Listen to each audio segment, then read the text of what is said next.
Hello guys, hello. എന്തൊക്കെയുണ്ട് വിശേഷം? അപ്പോൾ ടൈറ്റിൽ ശ്രദ്ധിച്ചിരിക്കുമല്ലോ. ഇത് ഇപ്പോൾ നിലവിൽ ഇന്ത്യൻ MMA ന്യൂസിലെ ഏറ്റവും ഹോട്ട് ന്യൂസാണിത്. അതായത് ഇലിയ ടുപ്പൂരിയ, ഇസ്ലാം മഹഷേവ് ഹബീബ്. ന്യൂസിലേക്ക് കടക്കുന്നതിന് മുമ്പ് ഒരു കാര്യം പറഞ്ഞോളട്ടെ. നമ്മുടെ ഇൻസ്റ്റാ പേജ് ഫോളോ ചെയ്യുക. റിക്വസ്റ്റാണ്.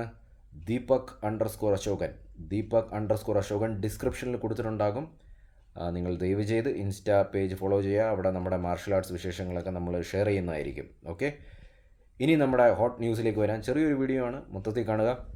അതായത് നമ്മുടെ വോൾക്കനോസ്കിനെ പരാജയപ്പെടുത്തിയതിന് ശേഷം നമ്മുടെ ഇലിയ ടുപ്പൂരിയ അണ്ണൻ അങ്ങ് ഭയങ്കര കോൺഫിഡൻസിലാണ്. ഞാൻ അദ്ദേഹത്തെ കളിയാക്കി പറയുന്നതല്ല കേട്ടോ, കാരണം അങ്ങനത്തെ കോൺഫിഡൻസ് ആവശ്യമാണ്. കാരണം UFC പോലെ വലിയൊരു സ്റ്റേജിൽ അദ്ദേഹം ചാമ്പ്യനായിരിക്കുകയാണ്. അപ്പോൾ എന്താ സീൻ എന്ന് പറഞ്ഞു കഴിഞ്ഞാൽ, ഇപ്പോൾ ഇലിയ ടുപ്പൂരിയ അദ്ദേഹം ഇപ്പോൾ പറയുന്നത് അദ്ദേഹം ഇസ്ലാമിനെ ഫൈറ്റ് ചെയ്യാൻ ആഗ്രഹിക്കുന്നു. അദ്ദേഹം പറയുന്ന ഇസ്ലാമിനെ അദ്ദേഹം പരാജയപ്പെടുത്തും. അപ്പോൾ അദ്ദേഹം ഇസ്ലാമിൻ്റെ ഒരു പഴയ ഫൈറ്റൊക്കെ എടുത്തിട്ട് അത് ഷെയർ ചെയ്തിട്ടുണ്ടായിരുന്നു. അതായത് ഇസ്ലാമിനൊരു തോൽവിയുണ്ടല്ലോ, ഒരു ലോസ് ഉണ്ടായിരുന്നു. അതൊരു പഞ്ച് പെട്ടെന്ന് ആദ്യ ഘട്ടങ്ങളിലായിരുന്നു. ഒരാളുടെ പഞ്ച് കൊണ്ടിട്ട് ഇസ്ലാം താഴെ വീഴുന്നു. ആ കളിക്കാരൻ്റെ പേര് പോലും നമ്മൾ മറന്നുപോയി. പിന്നീട് ഇസ്ലാം തിരിഞ്ഞു നോക്കേണ്ടി വന്നിട്ടില്ല, വലിയ നിലയിലേക്ക് എത്തി. അപ്പോൾ പലവരും മറന്നു പോകുന്ന ഒരു കാര്യമുണ്ട്. എന്തുകൊണ്ടാണ് ഇലിയ ഇപ്പോൾ ഇസ്ലാമിനെ നോട്ട് ഔട്ടിരിക്കുന്നത് പറഞ്ഞു കഴിഞ്ഞാൽ, Islam pound for pound best ഫൈറ്ററാണ്. അപ്പോൾ ഇസ്ലാമിനെ പരാജയപ്പെടുത്തി കഴിഞ്ഞാൽ Ilia pound for pound best fighter ആവും. ഓക്കെ, അപ്പോൾ എന്താണ് ഈ pound for pound best fighter എന്ന് പറഞ്ഞു കഴിഞ്ഞാൽ, അത് സത്യം പറഞ്ഞാൽ വേറൊരു വീഡിയോയിൽ ചെയ്യേണ്ടതാണ്, നമ്മൾ ചെയ്യാം. അപ്പോൾ ഇതിനകത്ത് ഞാൻ പറയാം, പൗണ്ട് ഫോർ പൗണ്ട് എന്ന് പറഞ്ഞു കഴിഞ്ഞാൽ, പൗണ്ട് എന്ന് പറഞ്ഞാൽ എന്താണ്, വെയിറ്റ്.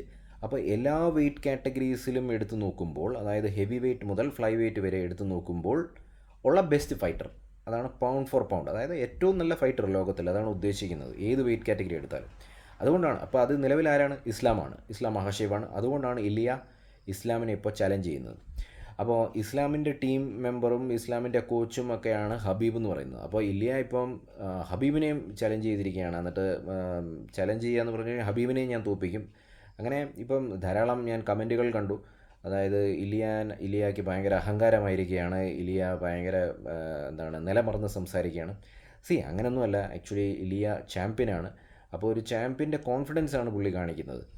പിന്നെ ആ ഒരു കോൺഫിഡൻസിനെ നമ്മൾ ബഹുമാനിക്കണം. പിന്നെ ഒരു കാര്യം, എല്ലാവർക്കും അവരവരുടേതായിട്ടുള്ള അഭിപ്രായങ്ങളുണ്ട്. ഇപ്പോൾ എൻ്റെ അഭിപ്രായത്തിൽ അങ്ങനെ ഒരു ഫൈറ്റ് നടക്കുകയാണെങ്കിൽ എൻ്റെ അഭിപ്രായത്തിൽ ഇലിയ ഇച്ചിരി ഒന്ന് കഷ്ടപ്പെടും. കാരണം ഇസ്ലാമിനെ അങ്ങനെ തോൽപ്പിക്കാൻ പറ്റില്ല.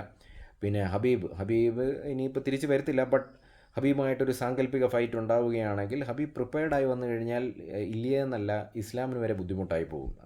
അതാണ് എൻ്റെ ഒരു കാഴ്ചപ്പാട്. നിങ്ങളുടെ കാഴ്ചപ്പാട് കമൻറ്റ് ചെയ്ത് അറിയിക്കുക, അത് കമൻറ്റ് ചെയ്തിടുക. അപ്പോൾ പക്ഷേ ഒരു കാര്യമുണ്ട്, ഇപ്പോൾ ഇലിയ വേഴ്സസ് ഇസ്ലാം, അതാണ് കുറച്ചും കൂടെ പോസിബിൾ ആയിട്ടുള്ളത്. പക്ഷേ ഇപ്പോൾ അടുത്ത് കേൾക്കുന്നതെന്ന് പറഞ്ഞാൽ ഇസ്ലാം വേഴ്സസ് ലിയോൺ എഡ്വേർഡ്സ് ആണ്. അത് UFC 300 വരുമോ? പക്ഷേ ആ കാലത്ത് റംസാൻ കാലമാണ് എന്നാണ് ഒരു ന്യൂസ് അറിയാൻ കഴിഞ്ഞത്. അതാണ് ഹംസത്തൊക്കെ ഫൈറ്റ് ചെയ്യാത്തത്. അപ്പോൾ അതുകൊണ്ട് ചിലപ്പോൾ അത് UFC 300 ഉണ്ടാകത്തില്ല.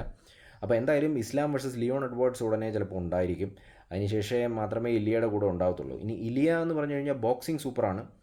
അദ്ദേഹത്തിൻ്റെ BJJ, പലരും അത് നോട്ട് ചെയ്യുന്നില്ല. BJJ ഗ്രൗണ്ട് ഗെയിം വളരെ സ്ട്രോങ് ആണ്. അതേപോലെ ഇസ്ലാമിനും സ്റ്റാൻഡപ്പ് സൂപ്പറാണ് ഇപ്പോൾ അദ്ദേഹത്തിൻ്റെ. പിന്നെ ദാഗിസ്ഥാനി റെസ്ലിങ്ങും ഗ്രൗണ്ട് ഗെയിമും അറിയാമല്ലോ, അതും സൂപ്പറാണ്. അപ്പോൾ ഇതാണ് ഇപ്പോഴത്തെ ന്യൂസ് എന്ന് പറഞ്ഞു കഴിഞ്ഞാൽ. പിന്നെ ഈ ഇലിയ വേഴ്സസ് ഹബീബ്, അത് പുള്ളി ഇനിയിപ്പോൾ ഹബീബ് തിരിച്ച് വരത്തില്ലല്ലോ, പിന്നെ പറഞ്ഞിട്ട് കാര്യമില്ല. അപ്പോൾ നിങ്ങൾ കമൻറ്റ് ചെയ്തറിയിക്കുക, ഇലിയ ആൻഡ് ഇസ്ലാം ഫൈറ്റ് നടക്കുകയാണെങ്കിൽ ആര് ജയിക്കും? പക്ഷേ വോൾക്കനോസ്കി പറഞ്ഞ ഒരു കാര്യമുണ്ട്, ഇലിയയുടെ കയ്യിൽ നിന്ന് കിട്ടാണ്ട് നോക്കണം. കിട്ടിക്കഴിഞ്ഞാൽ ഇത്തിരി ബുദ്ധിമുട്ടും. എന്തു തോന്നുന്നു?